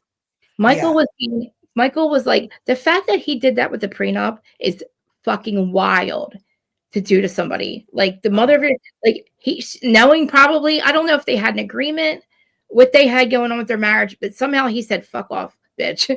Like you thought you were getting over on me. Like you thought you were waiting for a certain amount of time. But what he did, you know, he made sure that that money would net, she wouldn't see a dime, but illegally she got nothing, right? So then she kicked his ass for 2 years. And I'm like, he should just leave her and say, fuck off. Who cares? Here's your child support. I'm divorcing you. It didn't work out. Sorry, you got screwed. Sorry, you weren't paying attention. But I am a money man. I am a businessman, asshole first. You know what I mean? Like you were stupid. And I don't blame him at this point. I mean, I don't know how I feel about it. I don't know if she deserves a little bit more. Probably not, because I can always blame Michael Golem, baby hands, yeah, essayer, groping grown men, making his wife feel like crapola. I don't even like Ashley, but people don't deserve to be treated like that. No, I'm so confused with this one. I don't know how to feel about it. In one way, I don't blame him. Another way, I don't blame her, because I'm like, well, he did make her look really bad for years. But like, again, she put up with it. Like, I don't know. He was out doing what he wanted. She was in on all the shits. He didn't care. And now she's left with shit. Yeah. And he's like, I guess he started to resent her. I don't know. But I think too, maybe she had the babies and he thought, oh my God, you're having babies just for my money, just to keep it, like, you know what I mean? And if you're having babies, then we can't have threesomes at Ibiza on at any time. But he can. What does he need her for? You know what I mean? Well, but I mean, once she wanted to have kids, the logistics of their relationship changed drastically. You know, and there was some other show. I was watching something else, and the guy was like, "Oh, it's supposed to be the mother and the husband." Oh, PK. I wonder if PK and Michael are the same in their thought process, where you have kids, you wanted this family, but now you have them, and those kids need more attention than grown men with saggy balls. But for some reason, PK got his panties in a bunch because Dorit needed to attend to the helmets on the kids. And he's like, oh, it's supposed to be the man and then the kids. And it kind of feels like that could have been Michael's thing too, where he didn't feel like he was being put first anymore in their relationship, you know? I don't really know if this thing is even on anymore. Krista, are you there? Hello? Hello? Hello? Uh-oh, she's spinning, you guys. I don't know what to do. I don't know what to do. Anyway, you guys. Uh-oh, I'm the only one up here. Maybe I'll stay up here till she comes back in, and then you guys. So just make sure that it's coming to the end of the year, and don't blow all your money on presents. Don't put yourself into debt during this capitalist holiday. Do not put yourself into debt. Try to give from the heart, for real, for real. Plus, everything is triple price. So save your money, invest in yourself, put it in a nice cash compounding account, and grow your money. And then the money you grow can get spent on presents instead.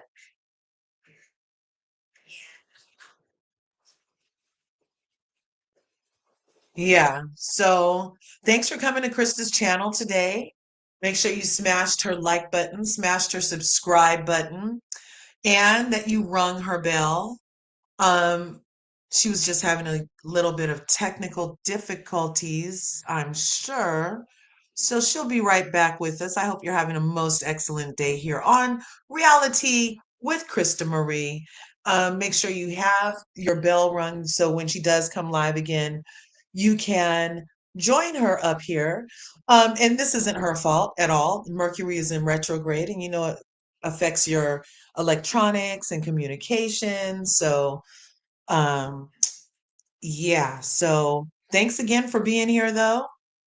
43 and now it's 98. 43 degrees and now it's 98. I'm not sure what that was. That's over $1,000 a year price growth. Yes. And then a prenup. Anything else? Not real sure. I love you guys. You guys make sure you go and have a great day. You can come back to Krista Marie's channel tomorrow, and she'll be reviewing Real Housewives of Beverly Hills. In the meantime, you guys, be awesome, be great. Talk to you soon. Peace.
Are you guys literally still there?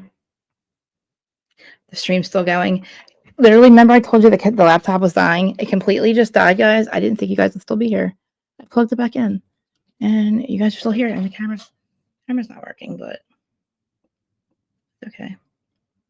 Probably lost Larja and lost half of you, but and Instagram.